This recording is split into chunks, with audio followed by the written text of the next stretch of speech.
Hey, Bikeaholics, Patch Addict has premium embroidered patches for every passion. Head over to lawabidingbiker.com/patch addict. Type in LAB-15, that's LAB-15 at checkout for 15% off your next purchase.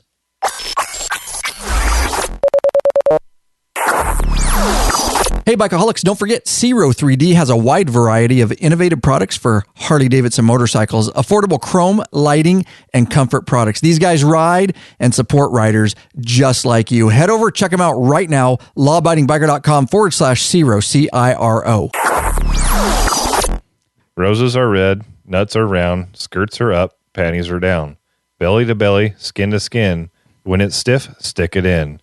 Now that's a fucking love poem. Yeah, I like it, that's dude. an opener. And you just did it. Good job, Lurch. Straight from the Law Abiding Biker Media Studio. Out of sunny Yakima, Washington. We bring you another episode of the #1 listen to motorcycle podcast.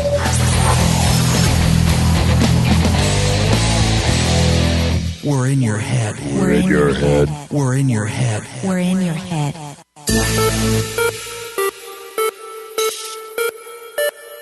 Hey, Bikeaholics, do you have your grip on? You know, the biker gripper.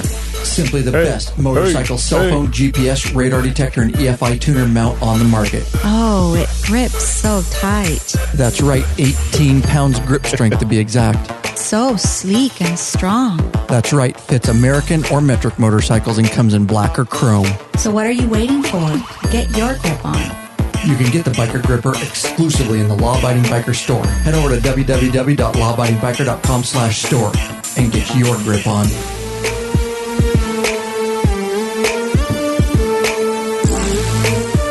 Haven't heard a Biker Gripper commercial in a while.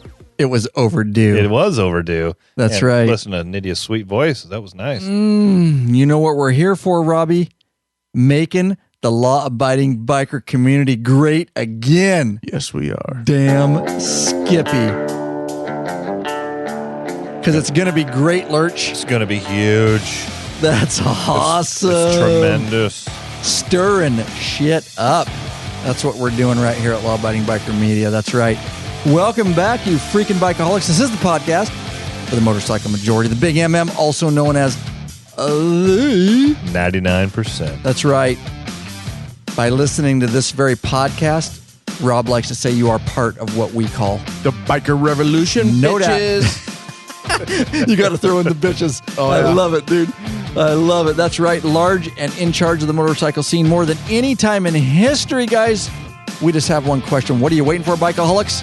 Mount up and let us take you on another wild-ass ride. Feel it, Lurch. Here we go. Yeah. Nice. That's the heavy metal fucking grunt, dude. You did that pretty good. Give me one. Let me crank it up. Do it one more. Yeah. Nice, dude. Straight up. All right. Welcome back, Ryan. Throw it a little bit. Welcome back, Ryan Urlacher here, your host of the Law Abiding Biker podcast and your High-tech redneck. There we go. We got Speedy Gonzalez texting away. Look at him over there, not even paying attention. We're not even live. We're not chatting. I'm but he's paying not- attention. Whatever. There you go. And the man, the myth, the legend. Lurch, been busy in the studio all day. Here we go. 1, 2, 3. That part was live. About my earphones about come off my head when you do that, dude. But it's straight up awesome. We have an awesome episode for you guys today. That is right. We're going to follow up on first with William Crum. If you guys remember him, he was the motorcycle guy, actually car driver with aggravated assault, purposely ran the motorcycle off the road that was passing back from late 2015. We're going to do a follow up on that and give I don't care. and give you guys the update on what that knucklehead's been up to. There you go. And we got a couple of voicemails we got from people that we want to play that left them on their computer right from the built-in microphone. Quality voicemails, I should say. So. Then we got a private Facebook group thing here, store testimony. We got a couple emails. Who knows what we'll get to? You never know. This is just a miscellaneous episode we just need to do sometimes to follow up on emails and some voicemails. We try to pluck them out here and there. and because we do like to answer those, and there's some great content in there, and hopefully we can bring that to you guys today. So with that said, we do want to say this episode is sponsored by the following patrons. We love our patrons. God bless our patrons. Thank you. Why don't you shoot, Lurch? Our first one is Dan Curry of West Kelowna, British Columbia. We're going to be up there this summer. Stephen Farmer of Places Unknown. Ryan Watson of Bonnie Lake, Washington. He's the top tier, and he's right in our backyard. Thank you, Straight up west of the mountains, for your patron support. All right, these three too. We also got Mike Pruitt of Jonesboro, Arkansas, also known as Arkansas. Harold Bond of Pinckney, Michigan, and Scott Gillies of also location unknown. Sometimes they don't leave their location, so we can't give them a shout out there. But thank you, gentlemen, for your patron support. And what does that help do? It puts a little fuel in the Law-Abiding Biker gas tank. And keeps this motor running on down the road. Lawabidingbiker.com/Patreon, Patreon. Get involved. Pledge a certain amount per piece of content. That's right. No risk to you because you can put a monthly cap so you don't go over your family budget. God bless it. God bless them. We love our patrons. Get access to the private Facebook group, get t-shirts, stickers, and top tier. Depending on what level, you can get access to our premium for purchase videos up on request. And man, Facebook group blowing up. You guys have to get in there. You get behind the scenes access to a whole bunch of cool stuff. And it is the best forum known to man right now. It's great. Matt, I think that's what LD's doing right fabulous. now. I see him swiping on the phone. He's in the private Facebook He's group. swiping up like this. That means he's on the Facebook. I'm checking the He's on private the- Facebook group. He's all on the kinds of tweeter. shit. He's tweetering. Is he Oh, tweeting? yeah, I'm on the tweeter box here. Did you just twat? He Oh, just yeah. twatted and tweetered. All right. So awesome, guys. And God, yeah, we do. We're growing. And man, me and Lurch handle all the patron stuff. And Rob talks a lot to the patrons in the Facebook group. In fact, Rob is planning. He's the planner extraordinaire for our northern trip this year, where we're going to go up here in 2017 to Canada for 7 days. And we're dialing all that in. And Rob is the one organizing that in that private Facebook group. We are going to spend a day with patrons up there. So you'll want to get in the private Facebook group and figure out the dates and things like that. If that's something you want to be part of, no matter where we go in the world, we try always, and we always have hooked up at least for a day ride and dinner and brewskis in the evening after that ride, so we can really get to know you guys one-on-one. So with that said, you guys have anything you want to throw out here to the community for openers, or should we just dive into a freaking voicemail? Let's dive in. Let's dive into a voicemail. This here voicemail. Oh, Cody Case. It is, and he left us lawabidingbiker.com/voicemail from his computer, right from the microphone, guys, for free anywhere in the world is how he did this. And it's, here we go. Let's listen to it. Hey guys, Cody Case here, your official truck driving biker. I haven't heard from you for a while, but kind of been out of the loop. I just wanted to check in with you, let you know that I got into an accident and totaled my Harley just a week before street vibrations, which ruined my vacation, and I had to drive a four-wheeler to vacation. That sucked. My issue is the guy that I hit was absolutely no driver's license, no insurance. The brake lights on his trailer he was pulling had no tail lights or turn signals, and that's why I ran into him. I didn't see him stop. He stopped suddenly in front of me. He got ticketed. I had nothing. And my insurance company, Geico Motorcycle Insurance, said I was at fault. My insurance doubled. My bike was totaled. And I just think that sucks. Seems like a law-abiding biker such as myself, professional truck driver, been driving 14 years, accident-free, ticket-free. Then I get this on my record because some other jackass decided to drive around without insurance or properly worked equipment. I just wanted to see if maybe we could have a show someday about such events or laws such as this, or how a guy like me or a bikers that are not at fault, how we could win this situation somehow. I thought about small claims court, but I don't know. Anyway, sorry I've been out of the loop for a while. Thanks. All right, so Cody Case, big supporter of the show. And in fact, he didn't leave that on our, you could tell by the quality of it, which he was just in a bad cell, but 509-731-3548. He called right from his phone. And if you get our app, 509-731-3548. There you go. And he left it right on his phone, right from our app, probably lawabidingbiker.com/app. Google. You can get it on Android or iOS, and right there's a call button. But anyways, he must have been in a sketchy area.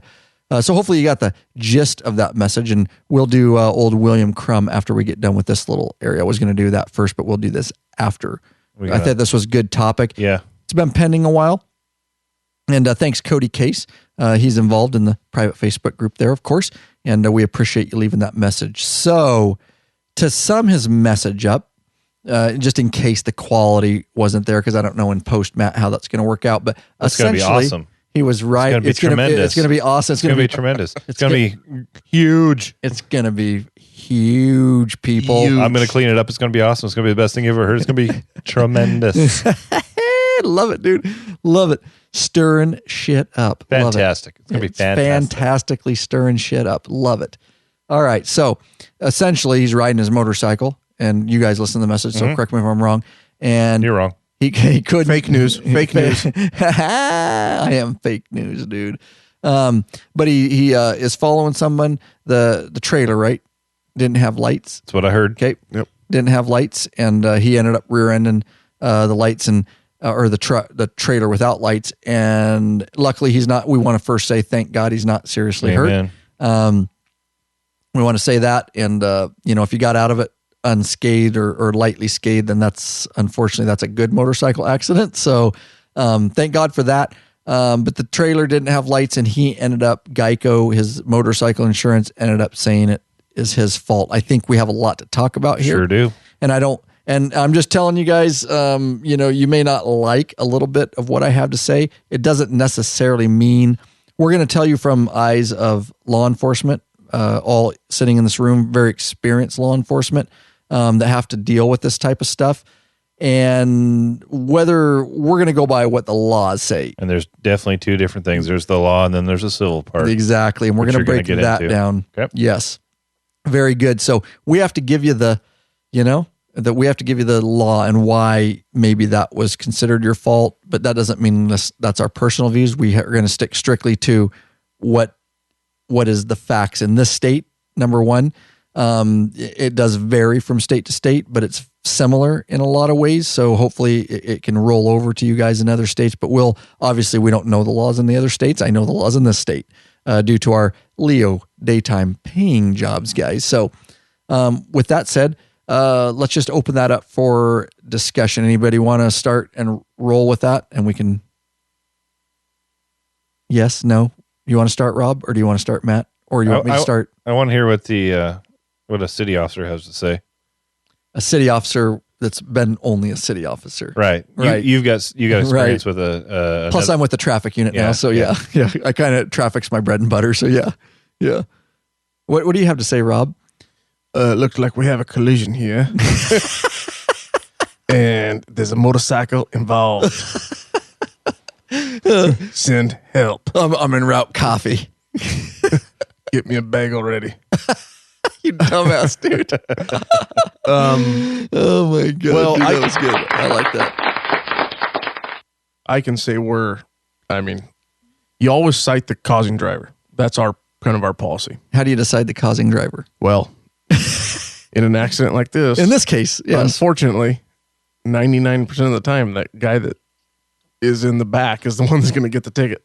Right. It's just, so if you went to this collision, you probably, what a jerk.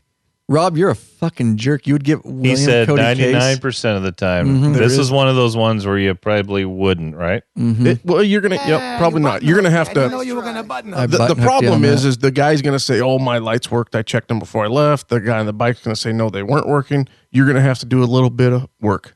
Right. It's not going to be a clear-cut collision like, most of the ones you go to. Yeah, and as the officer, you could check the lights, and you're right, Rob. You can't say they were working ahead of time, but you can check them post-collision and say they weren't working. The way they're broke, if they were on or not, you can check. Yeah, and if it's a fatality collision. But they're not going to do that on a regular non-injury collision. Fatality collision, you can pull the bulbs and send them in and have them check to see if they popped. while they were on. Does that make sense? Nobody will do that on a regular collision. No. There's no money for that kind of investigation. Wax on, maybe sir. not your departments, but whatever. You're lucky to have a car. High roller. You're lucky to have a car. You guys drive Volkswagens? Just kidding. Yeah. Yeah, I'm probably not going to cite the guy on a deal like this, if especially if the lights aren't working when I get there. But you're going to have to. How do you know they're not? But you didn't know they were working before. You're going to have to do a little bit of checking. Maybe you're not going to cite anybody in this instance and let the insurance figure it out. Mm-hmm. Maybe that happened. Did he say he got cited? No, he said the other guy got cited. He said the other guy did get cited. But his insurance said it's his fault. Yep. Yeah. Okay. Because the insurance is going off the 99%. It's almost always the guy in the back's fault. And with that said, I want to say real quick that I have traffic experience, obviously. When we show up to a collision, guys, our issue, my sole focus, I don't give a shit about what happens civilly. And we'll talk about that, Matt. You referenced that. Mm-hmm. That's not my job. My job, it's very simple from a law enforcement standpoint, especially in this state anyways. We show up. All we're looking at is the revised code of Washington and what the revised code, there's not a lot of gray area. Okay. We are looking for the at-fault driver. We don't care. Civil is a whole nother issue of what the insurance companies will actually find. All I need to do is find who's at fault based on the revised code of Washington. And then the insurance companies can hash it out later. But and remember, a civil infraction, guys, is a preponderance of the evidence. That means more likely than not it happens. It means the scale is 51%. So all I have to do, and they want us to find a causing driver. We're very much mandated here to issue a notice of infraction for the causing driver. It's kind of standard SOP around here. That's what departments like. That's what the industry likes. And the insurance companies, unfortunately, drive a lot of law enforcement activities because large amounts of it gets complicated with NHTSA and the National Highway Traffic Safety Administration. But we pretty much, if we can find an at-fault driver, we're required to give a citation. I will tell you that, not the enjoyable part of the job, but we are required.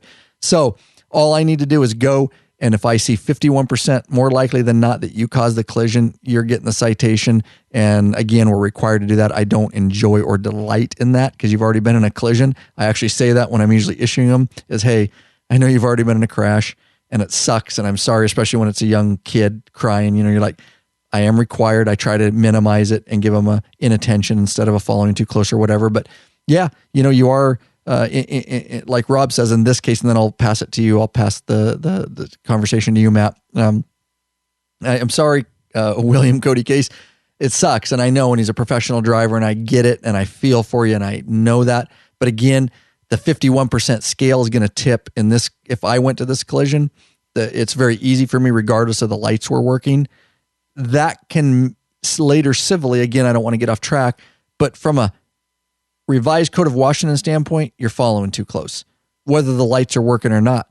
That's the 51% hurdle, because as you're following somebody, regardless of lights are working, you are the one responsible to make sure you have an appropriate following distance for emergencies. Even if a car slams on its brakes, and some people say, well, he stopped really quick in front of me. Doesn't matter. You're too close. You have to prepare that if he slams on his brake at an instant for a dog or a child, you have to be able to stop. And you're simply, because everybody can stop when they're following if you have an appropriate distance. And I know that sounds rudimentary, and it really is, but people don't follow that. And we see it every day, especially in the big cities. You guys see it. People are following one car length. You cannot stop. You cannot react. And we can get into reaction times. So when you're following and you rear end somebody, regardless if their brake lights are working, from a legal standpoint, an infraction type standpoint, you're the one that's going to be given the ticket. Now, again, let me just stop there and pass it to you, man. I know you got some thoughts. Yeah, it depends. There's a couple scenarios here, and I only heard him say that the truck was, or the trailer was stopped in the road. So I don't know if he was following it and it stopped suddenly, or it's literally stopped and got no lights on and it's blocking the road. Right. There's a couple different. Oh, that's a good point. So there's a couple different scenarios there. So let me talk about the first one you're talking about. You do have to exercise due care and caution when you're driving.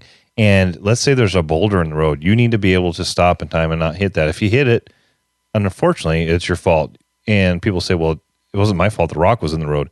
You're driving too fast. You're out driving your headlights. If you can't stop in time and you hit that rock, it's your fault. Now, is there some mitigating circumstances? Is there culpability on the behalf of the person that's driving the Rob truck? would cite the rock.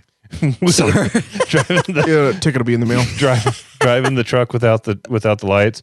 Yes. So almost always in most collisions, there's some at fault on both parties, right? So, but we're, like you said, we're supposed to find out who was the most culpable, who more than likely caused the collision. So in the scenario where you're following a truck, even with the lights out, they hit the brakes and you rear end them, you're going to be at fault because you hit that car in front of you. But there's going to be some mitigating circumstances. There's going to be some fault on behalf of that trailer with the lights out. Right. In the second scenario where they're in the road and they're stopped and the lights are out and you come up and hit them, you're still required to be able to stop and not get into a collision, but there's a lot more culpability on behalf of the person that stopped in the roadway. Yes. Then you might cite them for blocking the roadway or illegally something. Parked, right? Disorderly conduct, blocking the road, going to jail. Yes. Okay. Going to jail. Don't go to Rob City. Yeah. But like Rob's, what he says is very correct, that most of the time, the person that is either in the back or hits the object is going to be at fault. So I agree with the officer in this one, regardless if it was somebody stopped on the roadway or somebody just driving without lights and stops quickly and Cody rear-ended him. I would probably also cite that person, but I would know in my head that when it goes to the insurance, the motorcyclist, in this case, Cody's not going to get off scot-free because they're going to assign some bit of culpability to him as well. Because they'll say he should not have hit that vehicle. They can't recoup their costs without raising the rates. Correct. Because the other guy was uninsured. So what are they going to do? Don't get me started with insurance companies. companies. They're going to give Cody some blame here so they can get some money back. Yep. And I'll tell you right now, I'm not a fan of the way insurance companies do business. I don't think anybody is that's had to deal with them. But yeah, it is. And again, that's a good point, Matt. Yeah, if he was just stopped in the road, illegally parked, and you came around a corner and schmucked him, yeah, I'm sorry. In that case, I'm citing the trailer. Yeah. I'm citing that Your guy. insurance is still going to find you at some fault because they'll Which say is you were out civil. driving your headlights or you're going too fast or whatever. You're going to have some part of it. Which is the civil part, right? Right. That's the insurance. That's the civil part. Right. Yep. Generally speaking, when you cite a driver, the insurance is going to put more blame on that person, but you're not going to get off scot-free. It almost never, right, Rob? Right. Thank you. I didn't hear what he said. He just heard me say, right, Rob? And he's right. not even chatting, and he still can't. He's not a multitasker, dude. Where were you? I was thinking of a case I had one time where a guy was blocking the road. Is that right? Yeah. It wasn't a collision, but okay. Somebody ended up going to jail over the day. Oh, Jesus. Here we go again. Yeah, it's awesome, dude. Yeah, so again, but if just let's bring it back to just you guys on your motorcycles out there. Let's reel it to that. I see motorcyclists every day following too close.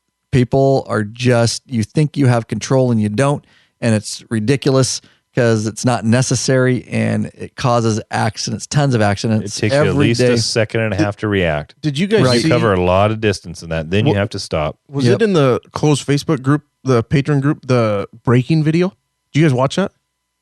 That sounds familiar. Motorcycle braking video. The difference between like extremely experienced rider and a medium experienced rider, and the difference it takes them to stop. It was almost half the distance for the very, very experienced rider. It's true. If you don't train to threshold brake, we train a lot on motors unit to threshold brake, and that's emergency braking. We go from very, very high speed, and it does take practice. And if you're not experienced with that, and then to downshift while you're doing it so that you're ready when the next car's ready to rear end you, can take off really quick. Again.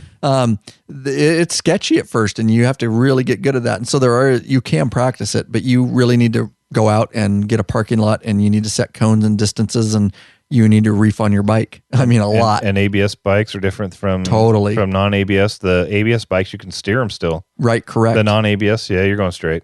Yep, good point. Uh-huh. Yeah, and so that is a good video. I don't know. I watched that, Rob, and I don't know that I looked up that YouTube channel. They've got only a few videos, and I don't know why they put that one out in such detail. But I don't know. I can't verify all the information they said, but it's an interesting video. It was interesting, and yes. I don't know, and I can't remember, were they on the exact same bike or not? I mean, there's a lot of variables into that. If you're on like a Honda STX 1300 or on a huge bagger, there's going to be a difference in weight and stopping distance and everything anyway. Yep, totally. it was definitely interesting. That wasn't our private Facebook group. So in this case, yeah, I totally get it. Truck driver, and I get it. I agree. The other guy's a dumbass if his lights weren't working, and he is going to be culpable to some point, extent with his insurance, but he didn't have insurance. He didn't have insurance. Yeah, you're right. My bad. But I was trying to bring it to just the our side of it, where what all we deal with, and that is who's at fault. In that case, I can tell you, we would be pretty much required to cite the motorcyclist in this case, and that sucks. I know, because you're like, I get what he's thinking. You know what I mean? Well, dude, if he would have had lights, I would have saw him and I would have stopped. But again, it falls back to that. All it is that 51%. 51% who's more at fault, and usually it's that following distance. And if you have a following distance, which we always promote here, and I'm guilty of it too. I'm not the first one to sit here and say I don't do it. Sometimes I really have to I have to tell myself in my brain all the time, like, back off. Because because I see this type of stuff happen. I'm like, what are you doing, Ryan? You're not going to get anywhere any faster. Back off. And I try to think about those things. Car length for every 10 miles an hour is a general rule. Right. Good general rule. Or 2 seconds. The 2 second rule. 2 second rule. If they pass a telephone pole in front of you, count 1001, 1002 on perfectly dry roads in good conditions. And if you're hit 1002 before that, then you're probably following too close, especially on a motorcycle. Guys, we just got to give ourselves everything on a motorcycle is time and distance. In a car, it's one thing, but you have a cage around you a little bit to protect you. On a motorcycle, everything you do is about how distance and how far and what kind of pockets you're giving yourself to swerve, like on the freeway. You just got to give yourself room and pockets. And I know it's difficult, especially in bigger cities, and you're driving in LA traffic and it's bumper to bumper. Trust me, I'm no angel when it comes to perfect riding skills, but I definitely think about them. And following distance, I go to a lot of crashes, and I cannot tell you how many are because people just can't back off a little bit. You know what I mean? In the snow and stuff, especially. So anything else on that? The civil, getting into the civil is what the insurance companies do later. They will hash it out for a long time, especially depending on the serious. And if you get too involved, they're going back and forth on looking at the collision, and they will decide how much responsibility is on each person, how much guilt, if you will, and they will come up with a number. Okay, we'll pay 60%, you pay 40%, which sucks because you may not have done anything, but it's civil, and it's two companies, and they get to decide what they're going to pay for.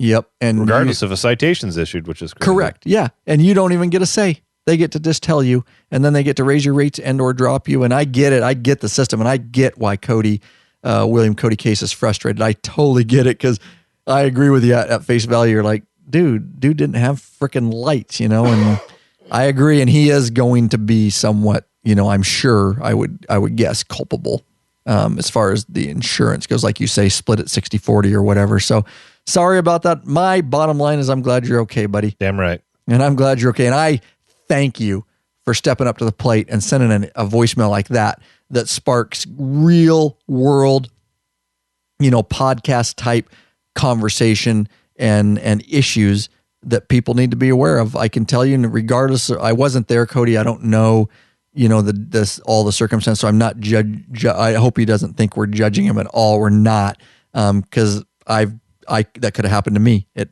happens to people all the time. And we don't know the full scenario based on the voicemail. Like I said, was that car moving or was it stopped in the roadway? Right. There's some mitigating circumstances that we don't know. We're talking about the scenario as far as we know it and what we heard in the voicemail. Exactly. And so we're trying to spark a conversation when by no way are we judging or saying you should have did this different. We weren't there. You have to make, you were the rider. You have to make those decisions. But we brought up two great scenarios that it could have been, which sparked great conversation. So those are the kind of voicemails, guys, just absolutely phenomenal that we can sit here, especially with our Leo experience, and give you guys some sort of insight into how those things are handled and why they're handled the way they are. I hope, and I think the following close law is probably very similar in most states. Because it's a pretty basic, following law about reasonable and prudent is what it says here. It doesn't even give a time, doesn't give a distance. It says more than, which easily gets you over the 51%, right? Yeah. It's worded, if you follow more than you need to follow at a reasonable and prudent distance. So that very well easily gets over the 51% should you rear end someone that's not reasonable and prudent. And that's pretty much how simple it is, right, Matt? Yeah, you basically have to be able to come to a full stop without hitting something. Correct. And that includes something in the roadway. And that includes somebody purposely ramming their brakes on in front of you. I bring that scenario up. That doesn't happen every day, but people, don't realize that he slammed his brakes on it. It doesn't matter. You have to account for that type of behavior. You are the one that caused. Right.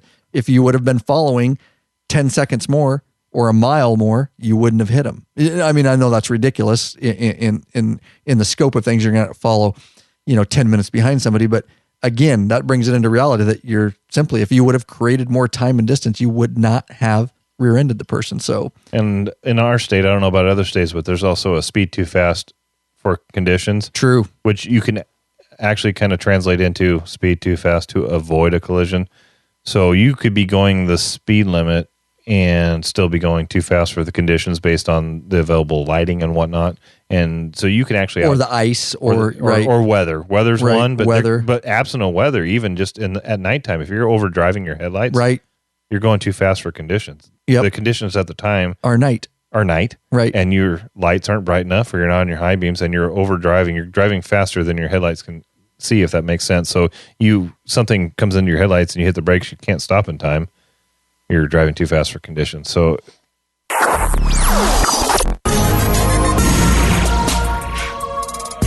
are you searching for new and exciting motorcycle products? Then Zero 3D has just what you're looking for. Check out their wide variety of innovative products for Harley-Davidson motorcycles. Zero 3D's got your back with chrome, lighting, and comfort products. No modifying, cutting, grinding, or welding for a super easy installation. That equals less time installing, guys, more time riding. Zero 3D has a design team with over 40 years experience with a passion for design and innovation. These guys are bikers and care about bikers just like you guys. That's right. They pride themselves on the best of customer service. Got a question? Get in touch with them via email, sales@zero3d.com, or give them a call at 715-808-0027. Zero 3D is distributed in the United States by Drag Specialties, in Europe by Parts Europe and Zodiac, and in Asia by Twin Art. Of course, don't forget to check your Harley-Davidson dealership and ask for Zero parts. Head over there right now. Check them out. lawabidingbiker.com/Zero, CIRO, and tell them that the Law Abiding Biker crew sent you.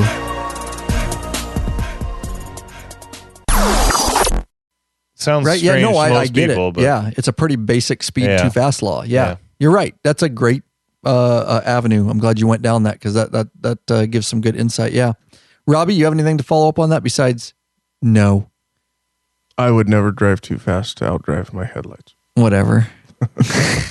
No, I agree with you guys. And you guys, you guys go to more collisions in a week than I do in 6 months. I mean, I just don't have the experience you guys do on collisions. Plus, I spent 6 years in detectives. Right. So I mean, I wasn't out doing crashes. So right. It's your guys' deal. No, and it's good though. But you're back on patrol and you handle this stuff now. So it was great. Kinda. Right. But I mean, when you have to. Right. Right. And so it's good to get your, what you would do. And you were right. I mean, you're absolutely right. That's how the average non-traffic, we're very traffic. I'm right now in my career, I'm very traffic specific. And so that you were right in line with thinking what we were telling you, or what you said was in line with what we said, right? Right. At the end of the day. So there you go. So let's follow up on the William Crum, guys.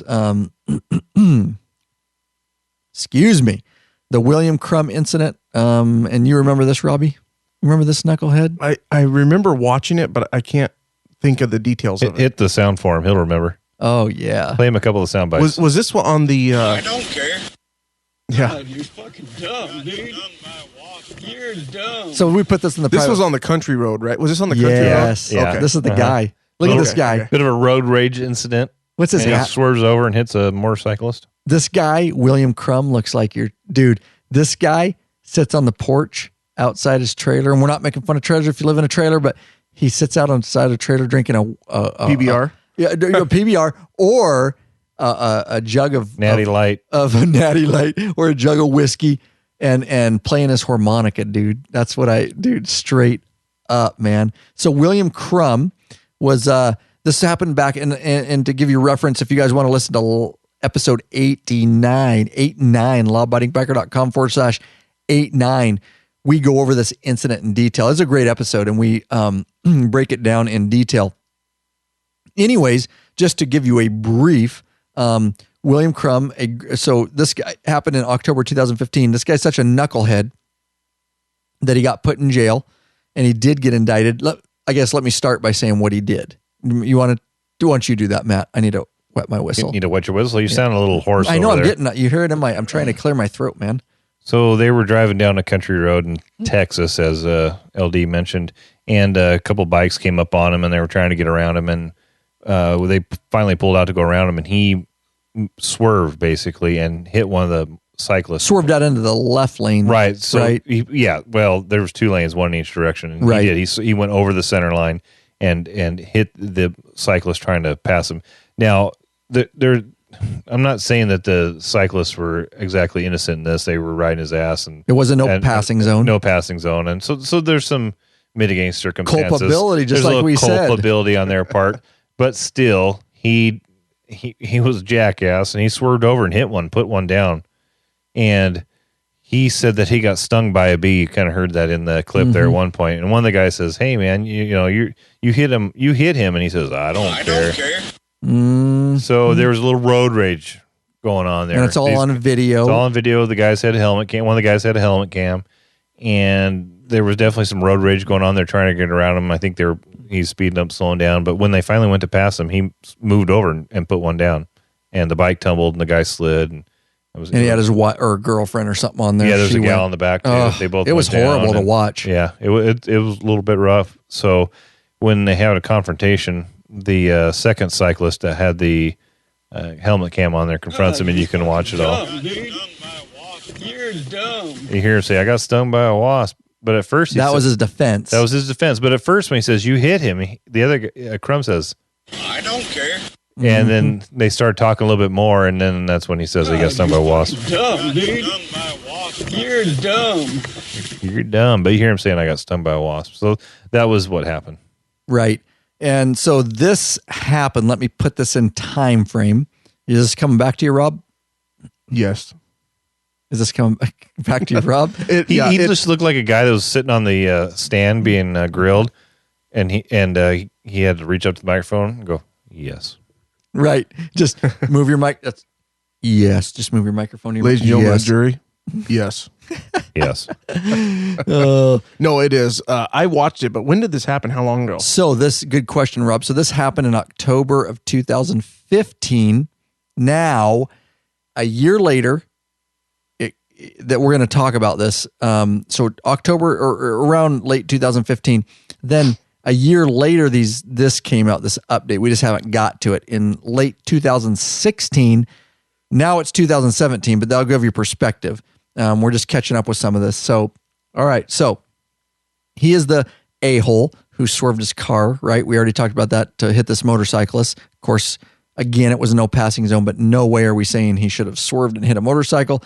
But again, it's kind of funny that we put it in this episode with the William Cody Case thing, because, yeah, he is completely 100% criminally negligent at best for swerving and hitting vehicular assault, depending on what the state is. But the insurance companies are going to figure this out a whole different way. Yes, they are. And that's good. So go with that, Matt. So this is a great, Yeah, the insurance company, if his William Crum's insurance company, if he has it, would say... If he has it, right. True that. Would say this collision would not have occurred if not for your client passed in a no passing zone. Yep. And that's therefore, civil. And whatnot. So therefore, your client is at fault. If he would not have passed a no passing zone, this collision wouldn't have occurred. Right? What's going on over there? I'm watching it again. Oh, he's watching the video. Okay, yeah, you just watched him go down. Yeah, that's the same reaction I had.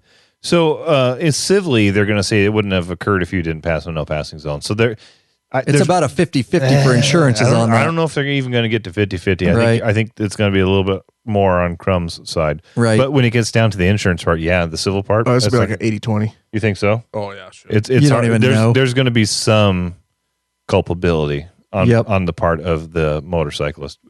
And again, as Ryan said, we're not even saying that he should have not. Right. Yeah, he's an idiot. It's his fault. He hit him. He obviously swerved and knocked him down. Or maybe he in his retarded mind was going, I'll just swerve at him and scare him. It doesn't matter. He still hit him and put him down. Shouldn't have done that. Right. But passing it, no passing zone, insurance companies are going to find it out, and it's going to be a little years of civil litigation. Oh, yeah. Yeah. Yep. And then on top of that, if the victims get their own private attorney and go after the insurance, this stuff gets messy. This can drag out for 10 years in civil litigation, guys. There's going to be some money paid out on this. Oh, totally.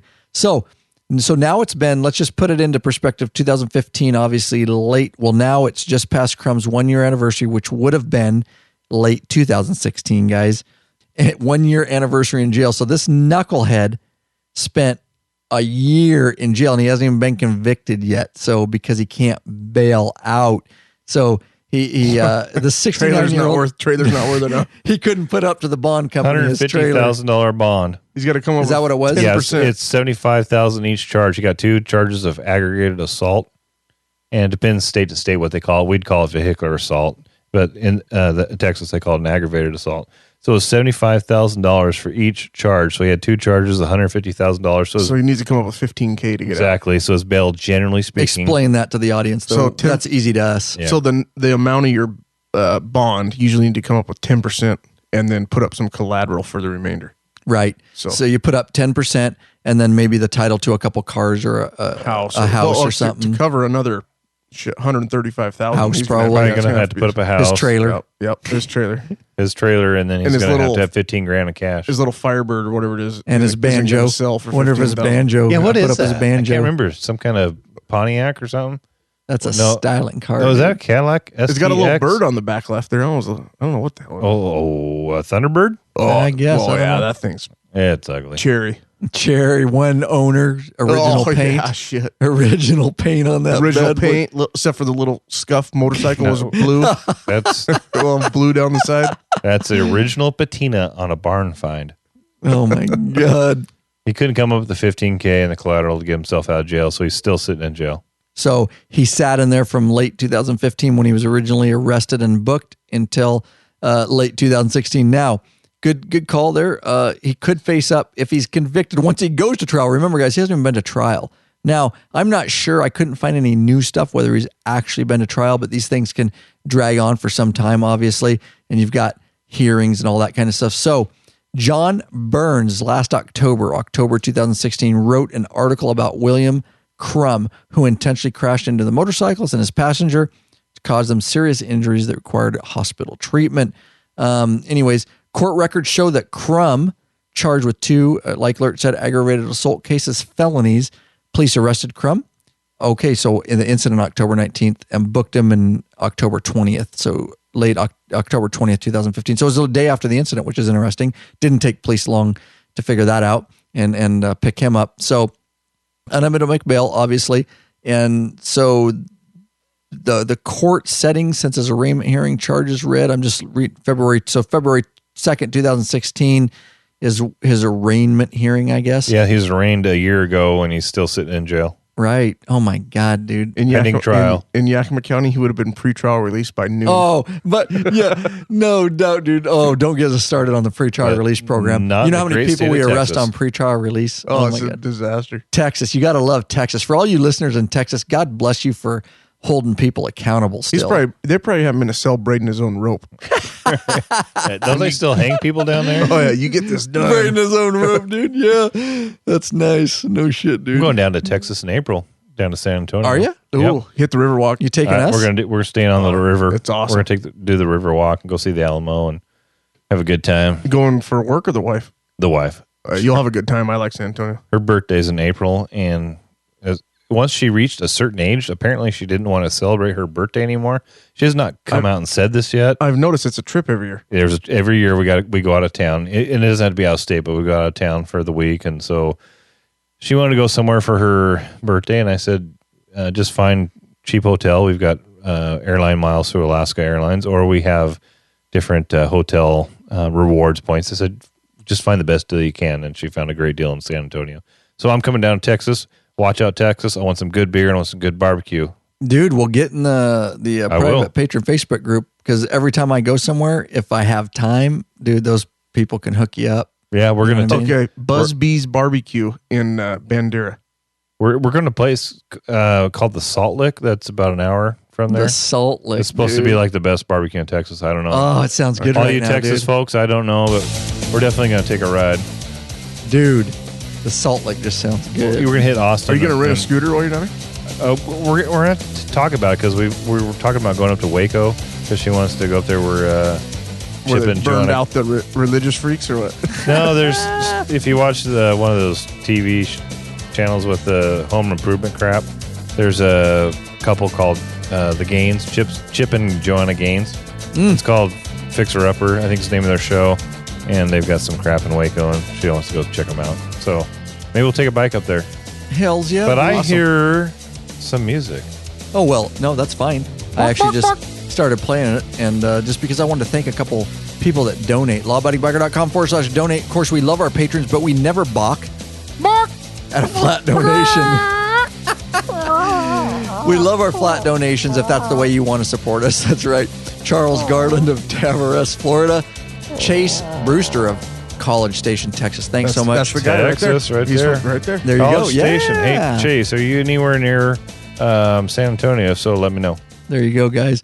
Thanks, guys, for taking action. If you just want to leave a flat donation, we appreciate that. Helps pull a little fuel in the law-abiding biker gas tank, so we can keep that motor running on down the road. There you go.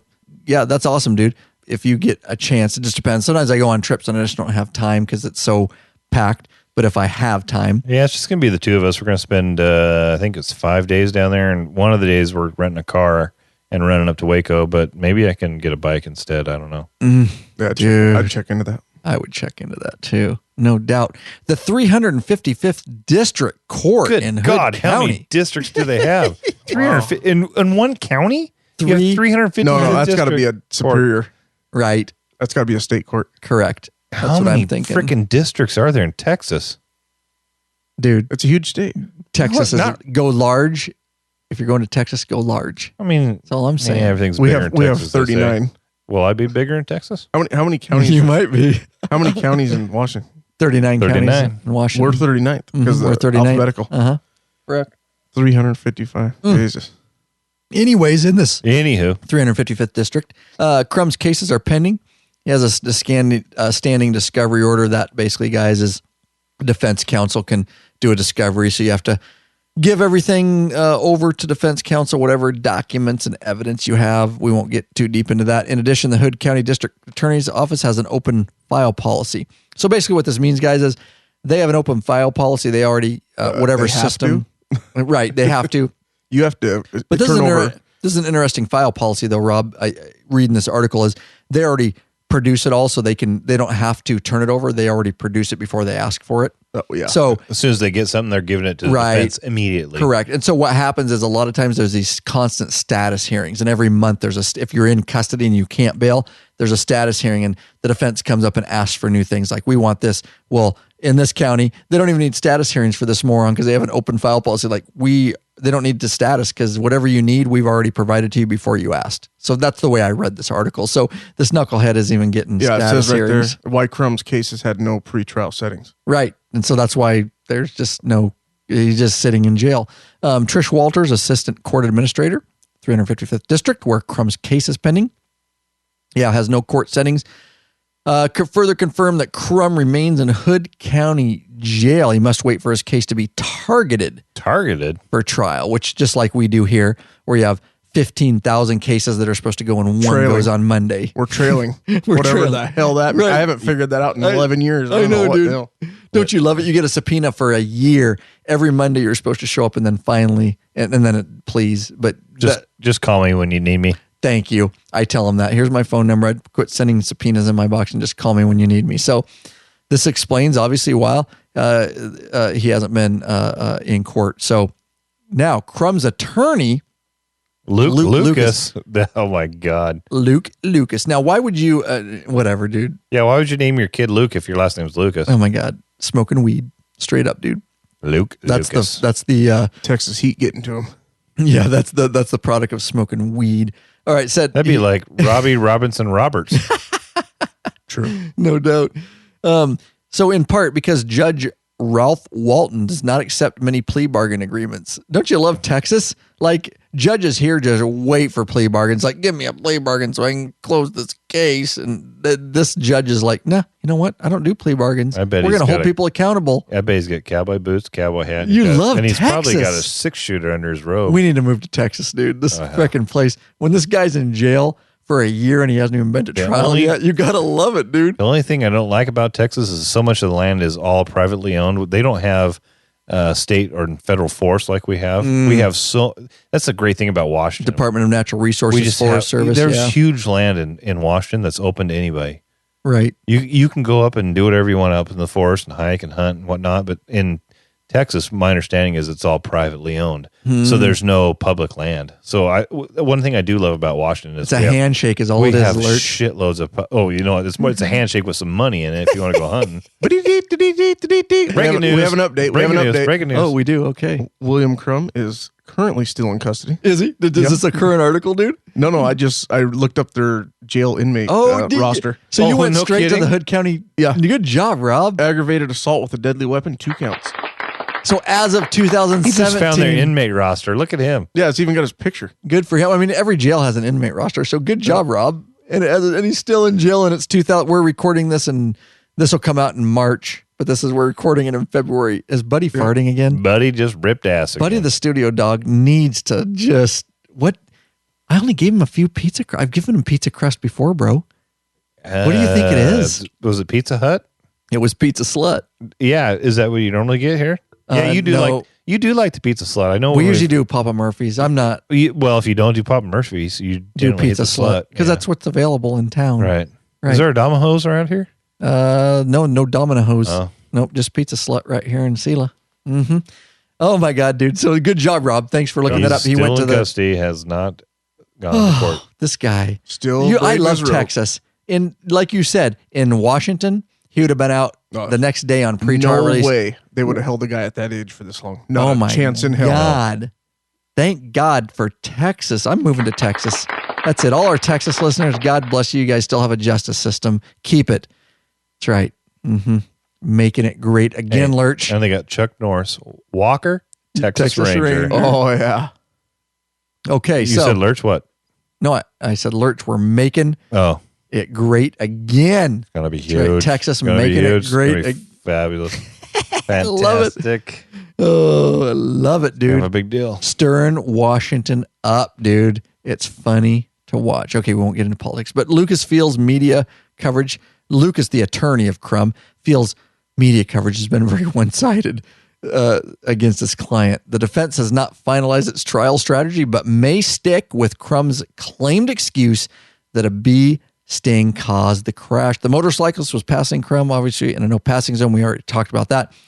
As such, I expect the defense to argue the incident would have not occurred if the motorcyclist had adhered to the traffic laws. Yes, to blame the victim is a rabbit trail, but it's an argument that may appeal to some jurors. And a criminal defendant needs only one juror on his side to avoid a guilty verdict, Rob. Now, okay, this is a news article. That's good. That's well written. All they got to do is play that video. Yeah, so here's the thing. Play that video. In Texas? When he goes, you ran him off the road, he goes, I don't care. I can tell you right now that before a decision was made to arrest this gentleman, that video was viewed.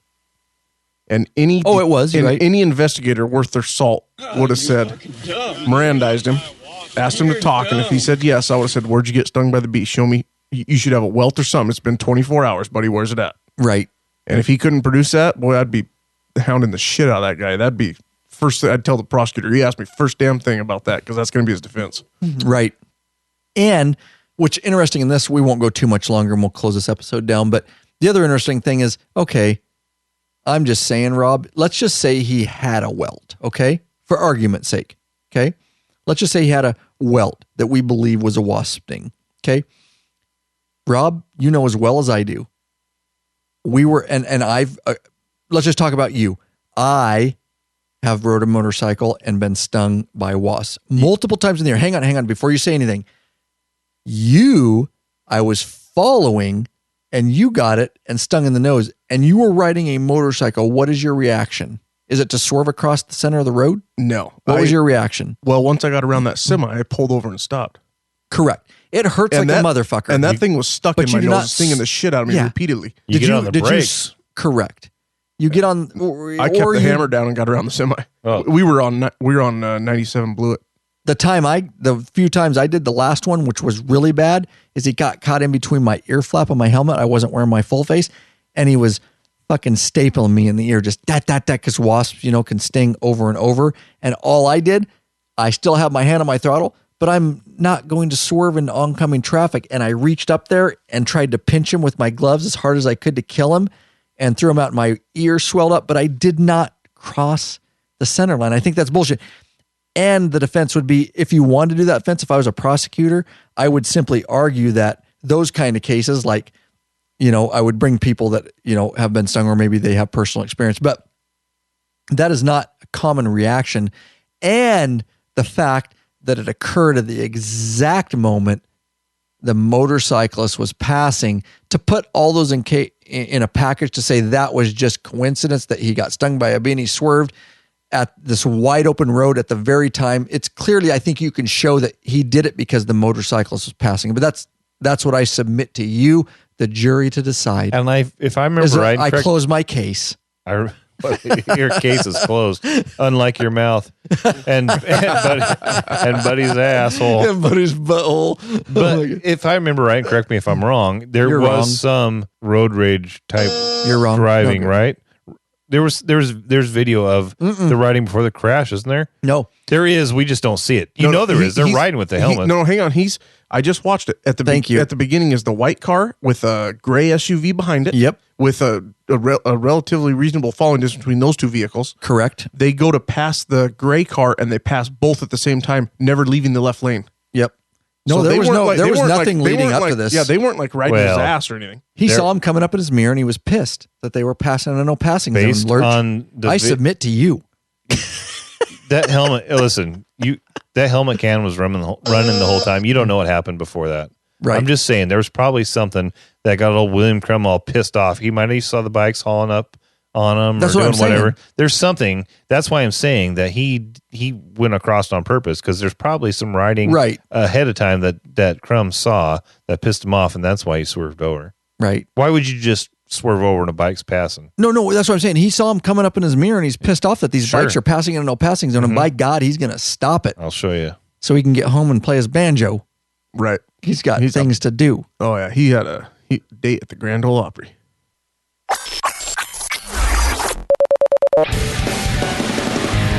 Hey, Bikeaholics, feed your addiction.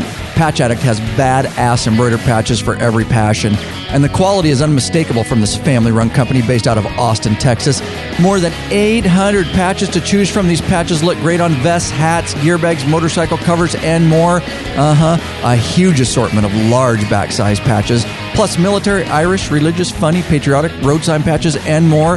That's right, they design their own patches, so they have dozens of exclusive patches that you won't find anywhere else.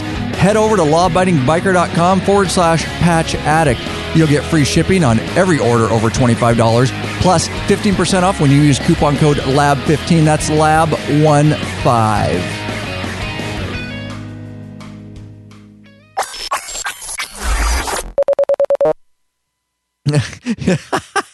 Crum appears eligible for probationary or for probation under Texas law. However, Tennessee only a jury, long way to drive, and not a judge can give. Listen, you guys, listen to this. Go ahead, because this is totally different from our state. This is a very interesting sentence. Crum appears eligible for probation under Texas law. However, only a jury and not a judge can give Crum probation for aggravated assault.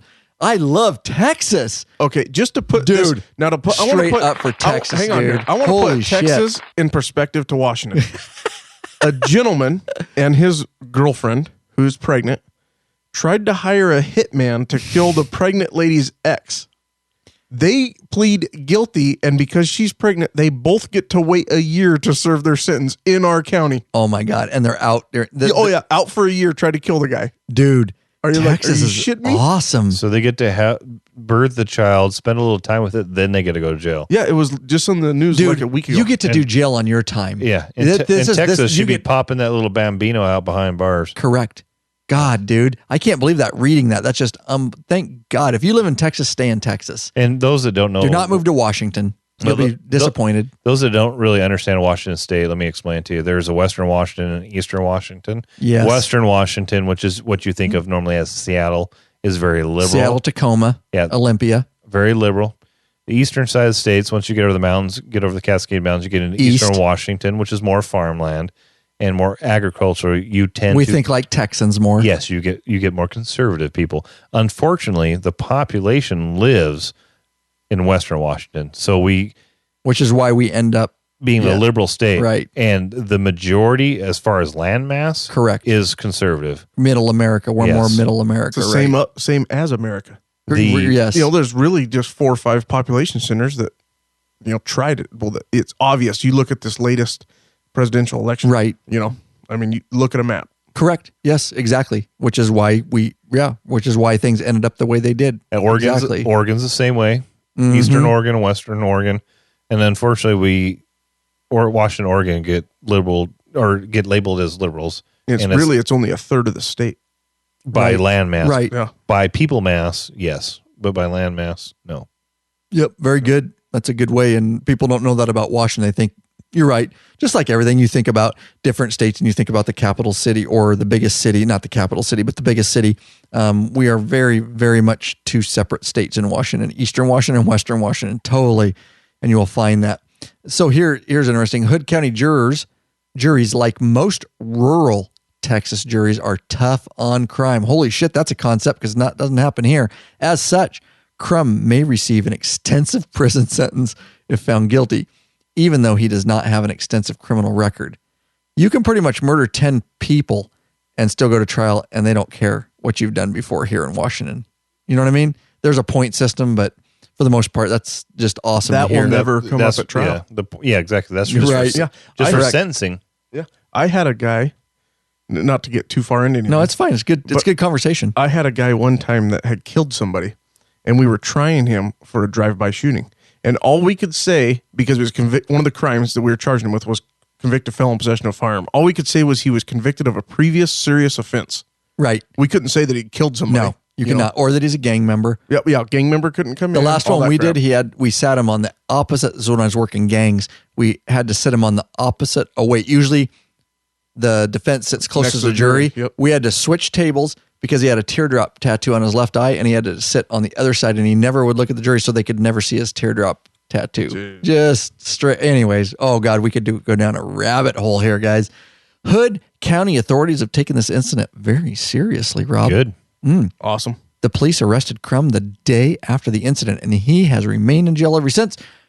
There you go. He faces the 2 counts, and as Rob just looked up, as the date of this podcast, Hood County Jail, he is still in custody. This is just year and a half. The story, I just gloat because the story is like something that is not, because we are so used to what happens around here. To hear a story that this guy is still in jail, and he should be for what he did, but he's not even actually, he hasn't even been convicted yet. And this stuff still happens in America. And this is great because this is how the justice system used to be. Ladies and gentlemen, just so you know, when he does get convicted, if he gets 20 years, he will get credit for this time that he served. And he'll probably get convicted and then be walk free. Like you're now convicted. Hey. Well, if he gets 10 years, you're right. If he was here. You're right. Yeah, you're right. He's in Texas. Scroll up on that article. I think it tells you what he's 10 looking years. at. We already said 20. It. No, it's 20. I think it's 10 per. I think it was 10 per. So he's looking at 20 years. By the time the case gets that's maximum penalty. Maybe they give maximum penalty. Let's just say they give him 10 right in the middle. You're right. And he serves 2.5, 3. He's going to still have to do another 7. Right. Yep. Well, and I don't know what their good time is down there. Right. And they get, here for every 3 days, if you're good behavior, you get 1 knocked off. Right. Well, it depends. If it's a serious, like this is a aggravated assault. Oh, right. You're only eligible for like 5% good time or 10% good time here.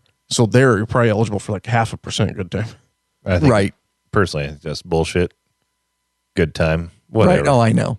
I like the federal. You got 10 years, you do 10 years. Right. They're good time. Yeah. It's like, there's no that's good time. daycare. Yeah. Like you get a star today because you did good. Yeah, you get a gold. If you're good, we'll let you out early. Gold star for Matt. He did good in prison today. Gold star for Matt on his chart. I don't care if he does good or bad. Keep in there for 10 years. He didn't shank anybody with his fork. No shankings today. Gold star for Matt. Right on his chart, on his cell. Little gold star. Ate all his vegetables. He ate broccoli. Didn't toss any salads. Ate his Brussels sprouts. Good job, star for Matt. This is ridiculous. How did I get in jail? What did I? You're not in jail. You're in prison, bitch. You didn't hear me, did you? Oh, so I didn't. I'm sorry. How did I get in prison? Fuck me in the ass prison. We're not just putting you in jail. We're putting your ass in prison, bro.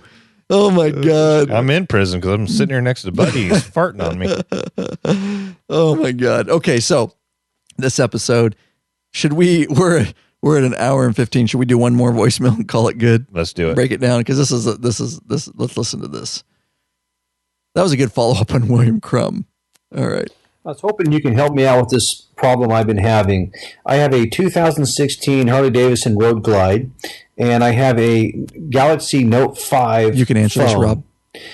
When I connect the Galaxy Note 5 phone through the USB port, the music doesn't want to play, number one, loud. It seems like it's dampered. Number two, I cannot get it to connect to, like, say, Spotify or any of my other music apps. It wants to somehow connect to videos that I've made for business or work that are on my phone. And I can't figure out how to get it out of that mode and get it to connect to my music. Now, the only way that I can get it to connect to my music is if I run my Spotify music app through Bluetooth. So when I'm connected through Bluetooth, everything works great. But the problem with that is if I go on a long ride, it's not charging my phone. So I'm trying to figure out how to have my phone connected to through the auxiliary cord, which goes to the USB port, and play my music through my Spotify app. Thanks. Anything you can let me know would be appreciative.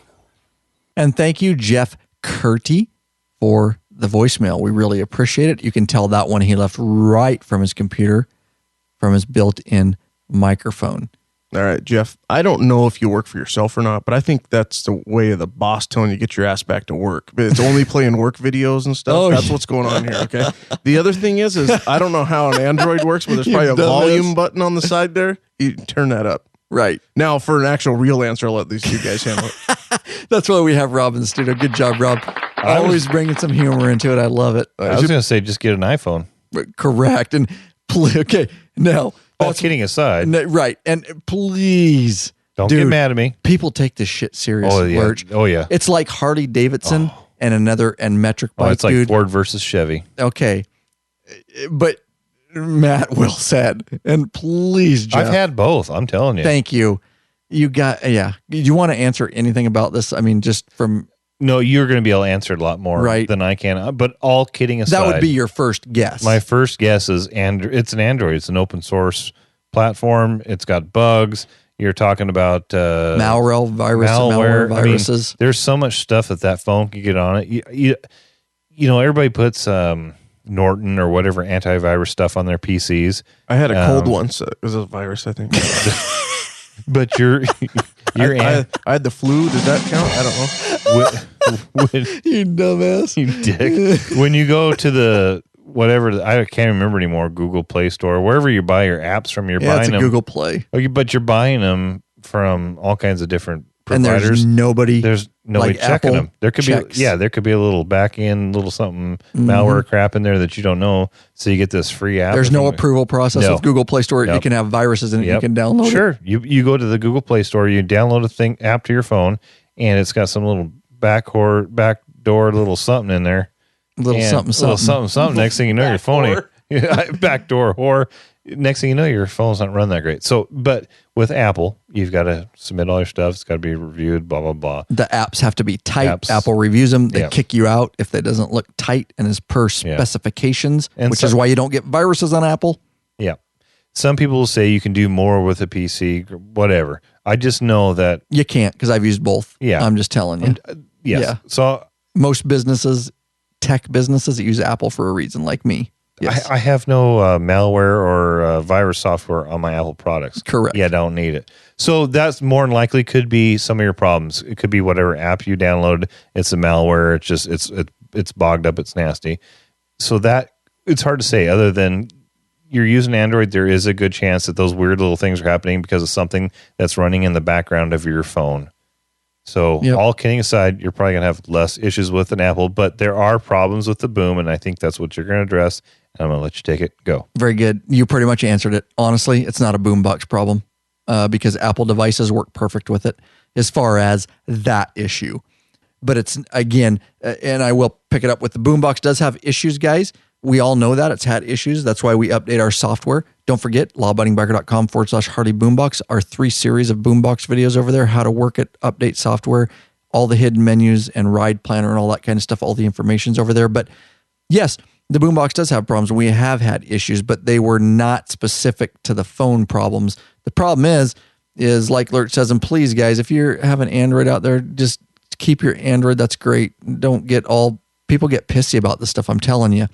But Lurch is exactly right. It's a well-known industry standard, okay? It's no joke. I use Apples. I use PCs at work, so I know much about computers.